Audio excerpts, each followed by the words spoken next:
اهم حاجه اللي يضحك في اخر الدوري المصري ماشيه مع نادي الزمالك زي الزبادي في الخلاط بالفوز السهل البسيط على نادي المصري باربعه اهداف الى هدف للنادي المصري، بتمشي زي سكينه في الحلاوه في الاهداف مع عدي دباغ، مع ناصر منسي الاسطوره المزيفه بهدفين، مع الكابتن حسام عبد المجيد بهدف برأسية حديدية.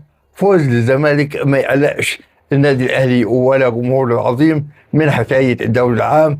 إن شاء الله الأهلي قادم بقوة في المباريات القادمة للنادي الأهلي، بيوسع نادي الزمالك الفرق إلى 6 نقاط ب 46 نقطة لنادي الزمالك و40 نقطة للنادي الأهلي. فوز وفارق ما يقلقناش كأهلاوية، الدوري هيلف وإن شاء الله هيروح على الجزيرة بالروح والفنيات الأهلاوية. فرحة مؤقتة لجمهور نادي الزمالك ولاعبته بالفوز السهل البسيط على نادي المصري والابتعاد بصدارة مؤقتا في الدوري المصري.